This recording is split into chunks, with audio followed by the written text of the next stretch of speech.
It is a given that we have less and less people in today's world reading than we had in past times and ages. And it's a thing that may continue to happen, especially with the coming of AI and all of that good stuff, which may be also bad for our society and for our children, especially. So, today, let's talk about reading. How you like that?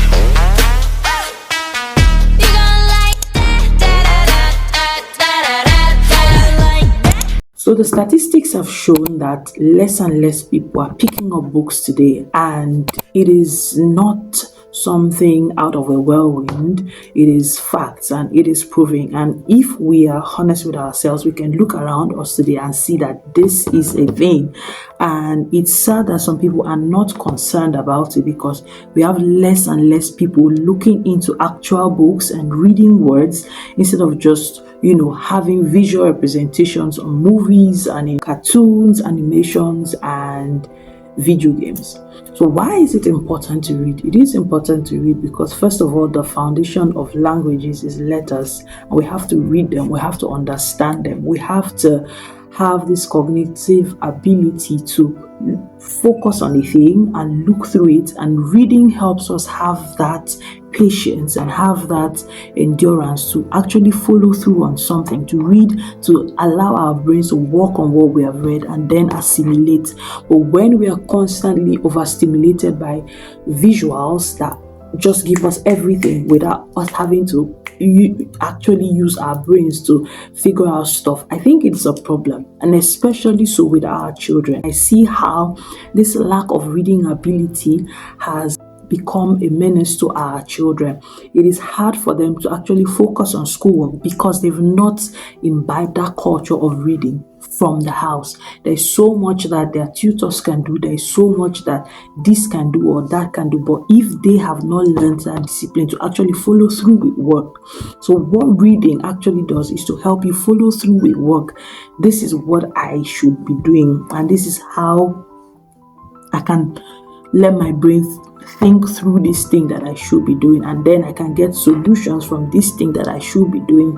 Reading is a very beautiful and pragmatic way to focus. I think the key word there is focus, because even for us as adults, it's actually hard to focus on a thing and follow through and read. I would say I started reading around the age of 10 or 11 or so. I just remember one day my father went out and then he came back with about 3 books. I remember one was Things Fall Apart by the late Chinua Achebe. The other was The Concubine by Lechi Amadi. And then there was another one, I think Joys of Motherhood. Yeah, that was by Buchi Imecheta. And then, I grumbled, me and this person in the house, because, reading wasn't something we did during holidays. Or holidays, we just wanted to chill, watch cartoon, watch movies from morning to night. But he was like, no, this is something that you need to start doing. And for us then, it was like, oh, these old people have come with their problems again. But we picked up those books grudgingly and angrily. But by the time, I will tell you that by the time I finished reading one of those books, I wanted to read the next and then the next. And that is why I have the reading culture that I have today. And that has helped me even in writing. So my reading has helped me both in becoming a better writer and in becoming a better thinker. A better thinker is what I started this video with. The fact that you should be able to use your brain to figure out stuff. But this thing is now missing in our culture of today. Children do not read anymore. Nobody reads, not even adults, because everything is already there for us. It's on Google, it's on this, it's on that, it's on that. Even the Google we do not read. Now everybody's moving to YouTube. Soon there is AI. Soon there is this, there is that. So nobody wants to follow through with anything anymore. And I'm particularly concerned because this is also a storytelling and a writing channel. So I have seen that this is a problem in our society today, and I think that we should start addressing it. If we as adults have not seen the problem with us not reading, how do we want our children to be better readers? And we see children today that cannot follow through with work. They are not disciplined on their own to actually pick up their books, their school books, which are more difficult than just reading a novel or this or that. And they are they have an assignment that would probably take them about 1 hour, but they are too tired to do it. Not that they are tired, their brains have not been exercised enough to not be tired when they see that amount of work. So it affects us, it affects them, and it affects them more because it's affecting us and we don't know how to solve the problem for them because we have not solved the problem for ourselves. Because the same way everything is getting technalized in their world is the same world that we are now living through, and so it's getting technalized for us, and so we do not even go through the work. We do not want to go through it. Oh, what is this thing? No, we do not pick up our dictionaries anymore. It's on Google, blah, blah, blah. I'm not saying we should not use Google again because I still use it today. It's faster, I'm not gonna lie. So as a writer, I cannot overemphasize that reading is important. First of all, I would want you to read all the things that I write. I want you to read the books that I hope to publish in the nearest future, and the one that I hope to be published by this year. I'd want you to pick it up and see my name, Jesus Bami Jemima Aganaba, and actually pick it up and read, but not just look at the cover and say, oh no, this will be too much work, I'm not doing it. No, I'm not reading it. Oh, is there an audiobook version? Yes, there will be audiobook version, but actually picking up the book and being like, who is this author? And looking at the back and seeing my pretty face on it and seeing the title and seeing the summary or the book excerpt and saying, oh, okay, I would like to read this. This makes sense. Okay. And then actually opening the book and actually going through and actually enjoying the story because I put all my mind into writing it and taking that until the end of the book and actually putting it down. And if you're gracious enough to leave a review on Twitter or on IG and say, oh, I actually read this book by just Bami Aganaba and it was very good. This is why I think it was very good, because you took the time to read it, to let your brain process the underlying meanings and even the surface meanings, and you actually really did the work. That will go a long way in helping you, and that will go a long way in helping the children after you, because if the people who you are supposed to help sample noteworthy things do not see you reading, how do you want them to pick up the reading ability? How do you want them to actually learn to go through work if they do not read? So if you've heard everything I've just said, and you would actually like to read or pick up reading again. Some of you used to love reading, but then you left school and you're like, I don't need this in my life again. Now I'm looking for money. I want to tell you that reading can also be a way for you to have fun, a way for you to relax. Sometimes the noise is too much. The overstimulation from TV, from this, from that. Sometimes you just need a quiet place. Just put on some calming music, turn the lights down, and just read. And just read. And sometimes this is what's making children not able to grow up with the necessary brain development they need, because they don't read. They've not been taught to read. Overstimulation everywhere. It's actually a thing. It's too much. It's too much noise. It's too much quick entertainment.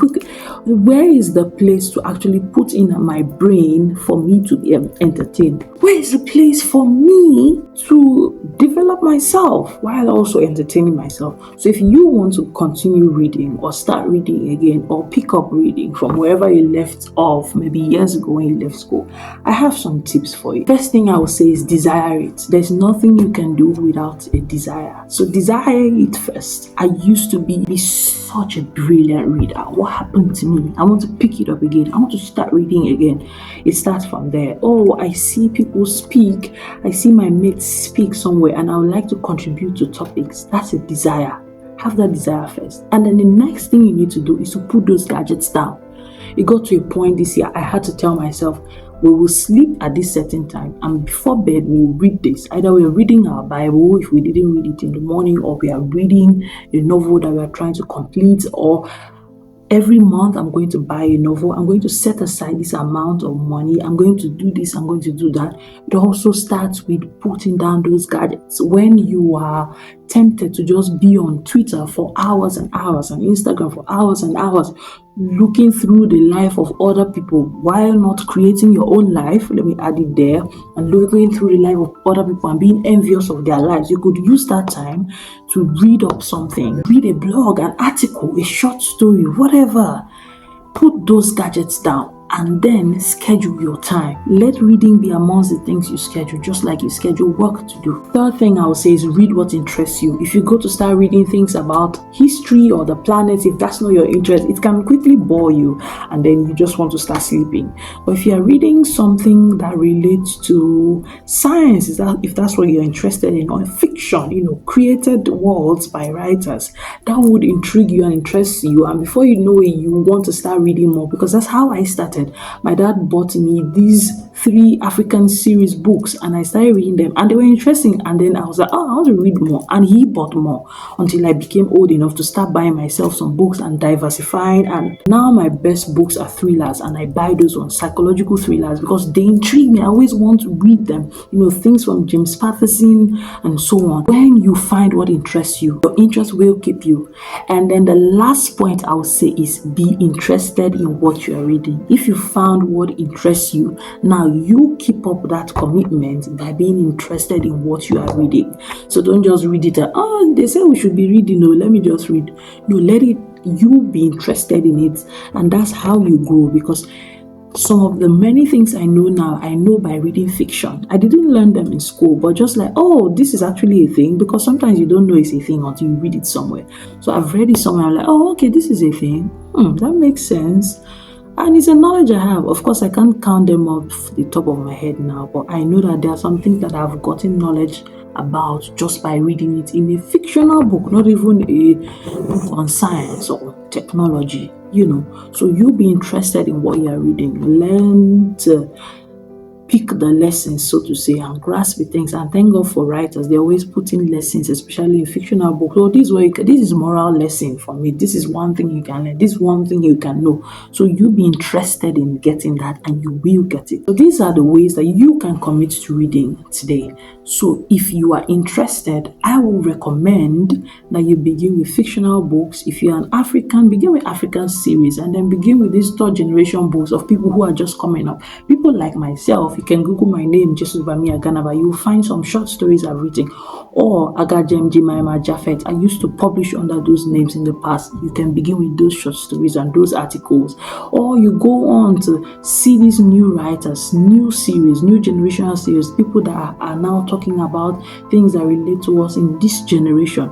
Or you can go back to the oldies like Chinua Achebe, like, The Passport of Malam Isa, those old books, Things Fall Apart, So Long a Letter by Miriam Abba. Those are all books. Or if you want to go Western, you can start with James Patterson's books. Those are psychological thrillers. You can go with John Grisham's books if you like things on law and order. You can go with romance books from Nora Roberts. If you like romance stories, there are so many options I can't just recommend off my head.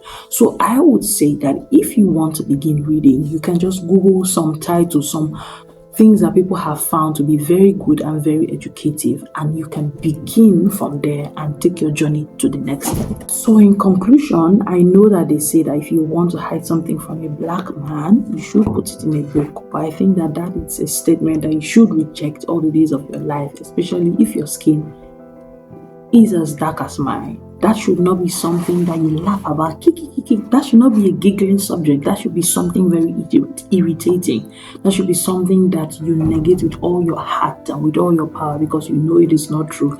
First of all, why should they even relegate you to ignorance by saying they can hide something from you because of the color of your skin? Or even if you are not black, they shouldn't be able to say, do not give that girl or that guy a book if you want them to know something, because they will never know it. It doesn't matter whether you're black, red, blue, or white. That should not be something that should be mentioned about you, because reading is fundamental to your language, whatever language you speak, whether Russian, whether Spanish, whether Yoruba or any other thing. Okay, and so to conclude this topic, I'm just going to show you the book I'm presently reading. It's by Nadim Godima. I hope I got that right. It's a novel that won the Nobel Prize in Literature in one of the years, and it's called July's People. I really recommend this book. It talks about the apartheid system in South Africa towards the end, where the colored folks were now revolting. It's quite an interesting book. I haven't got into the middle of it yet, but I'm enjoying it because it brings another perspective to the apartheid situation of South Africa of that time, because all I read, I think when I was in school about this topic was, all that the white did to the colored folks by, ensuring that they didn't have good jobs, no access to education, imprisoning them and all of that.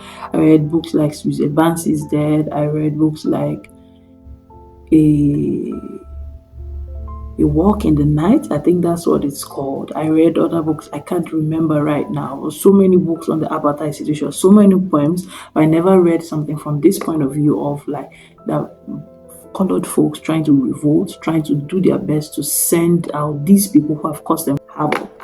So I'm pretty much enjoying it, and I would recommend this. Yeah, I would really recommend this. So that's my conclusion. Pick up a book today. It will help you and it will help the generation to come. Let us reduce the statistics of people who do not read in our generation. Let us revolt it. Let us try. That's what I'll say. We can only try, and let's hope that the reading culture will be glorified again and glamorized again in our society and not seen as something boring. Yeah, I look out for my book this year. And I'll see you in my next one. Thank you so much for joining me today.